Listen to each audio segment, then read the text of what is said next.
এবার পাশাপাশি দুটো ছবি আপনাদের দেখাবো। সেবাশ্রয়ে স্থায়ী ক্যাম্প তৈরি হয়ে গিয়েছে, একটা ফলতায় একটা ডায়মন্ড হারবারে।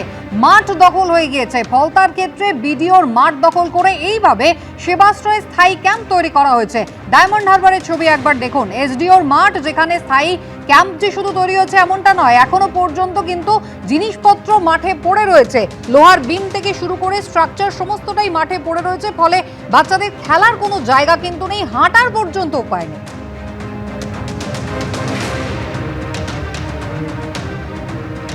সেবাশ্রয়ের জন্য বিভিন্ন জায়গায় যে ক্যাম্প করা হয়েছিল তার মধ্যে আমরা ফলতায় রয়েছি। এই একটা ক্যাম্প যেখানে করা হয়েছিল, সুন্দর করে এখানে সেবাশ্রয়ের জন্য যে ক্যাম্প তৈরি করা হয়েছিল সেটা রয়েছে। সেবাশ্রয় শেষ হয়ে গেলেও এখানে যে ক্যাম্প, সেই ক্যাম্প রয়ে গেছে। স্থানীয়রা বলছেন তারা নানা রকম অসুবিধার মধ্যে পড়ছেন। মূলত এই জায়গায় যে ক্যাম্পটা করা হয় তারপরে কি অসুবিধা খেলাধুলা নিয়ে? একদম খেলাধুলা হচ্ছে না এখানে। বর্ষাকালে টুর্নামেন্ট হয়ে গিয়েছে, কলকাতায় বড় বড় ক্লাব থেকেই মানে খেলার অংশগ্রহণ করেছে। বর্তমানে এই মাঠের অবস্থা লোহা ইট পাথর ভর্তি, খেলার সুযোগ হচ্ছে না। আমি স্থানীয় মারফতে পার্টিকুলারলি ফেসবুকের মধ্যে লিখেও ছিলাম যে খেলার মাঠ পুনরায় ফিরিয়ে দেওয়া হোক, কিন্তু হচ্ছে না। অবস্থায় সত্যি কথা, কালকের মাননীয় আমাদের এমএলএ মহাশয় যে বলেছে, আমাদের বিধানসভা বক্তব্যটা শুনেছি যে এই মাঠ পুনরায় ফিরে আসতে কয়েক লক্ষ টাকা, রিয়েলি একদম রাইট কথা বলেছে। টোটাল বিম দিয়ে তৈরি, নামে সামনে থেকে কাঠ দেখা যাচ্ছে, ভিতরে সব লোহার বিম। মাঠের বিশাল ক্ষতি হয়েছে, মাঠ আর মাঠ নেই।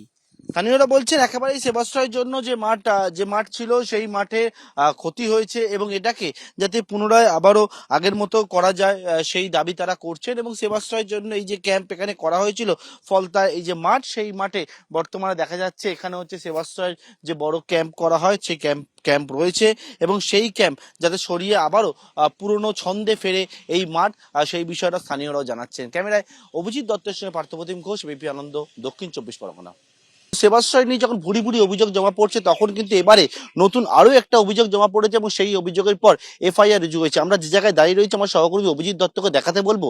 এটা পৈলানের একটি রিসর্ট, যেটা ইকো ক্রিক ক্লাব রিসর্ট, এবং সেই রিসর্টের তরফ থেকে অভিযোগ জমা পড়েছে বিষ্ণুপুর থানার কাছে এবং সেই অভিযোগের পরিপ্রেক্ষিতে কিন্তু ইতিমধ্যে এফআইআর রুজু হয়েছে, যেটা তোলাবাজি এবং তার পাশাপাশি প্রিভেনশন অফ কারাপশন অ্যাক্টে মামলা রুজু হয়েছে। যেটা অভিযোগ এই যে রিসর্ট কর্তৃপক্ষ যেটা অভিযোগ দায়ের করেছেন সেটা অভিষেক বন্দ্যোপাধ্যায়, তার আপ্তসহায়ক সুমিত রায় এবং বিধায়ক দিলীপ মণ্ডলের বিরুদ্ধে, যিনি বর্তমানে জেলবন্দি অবস্থায় রয়েছে।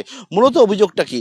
অভিযোগ সেবাশ্রয় এবং সেবাশ্রয় 2 যেটা আয়োজন করা হয়েছিল তার জন্য এই যে রিসর্ট রয়েছে, এই রিসর্টে যে প্রায় 22টা ঘর 20 দিন করে 40 দিন ধরে তারা কিন্তু যে দিলীপ মণ্ডল, সে একটা চিঠি দেয়, চিঠি দিয়ে ভাড়া নিয়েছিল এবং তার এখানে থাকার জন্য যারা চিকিৎসা দেওয়ার জন্য এসেছেন সেই চিকিৎসক থেকে শুরু করে অভিষেক বন্দ্যোপাধ্যায়ের আপ্তসহায়ক সুমিত রায় থেকে শুরু করে ক্যামাক স্ট্রিট অফিসের প্রায় একাধিক কর্মীরা, প্রায় 110 থেকে 120 জন, তারা এখানে প্রায় 2 দফায় 40 দিনের ওপরে থাকে এখানে।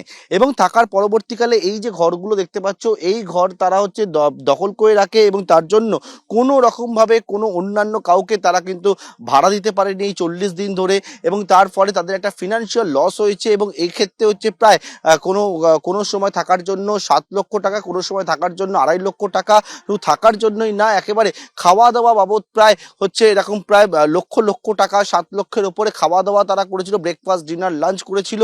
এবং তার জন্য যে টাকা দেওয়ার কথা থাকলো সেই টাকা তো দেওয়া হয়নি, এমনকি তাদের কাছ থেকে টাকা চাওয়া হলে তাদেরকে হুমকি দেওয়া হতো। এবিপি আনন্দ, এগিয়ে থাকে, এগিয়ে রাখে।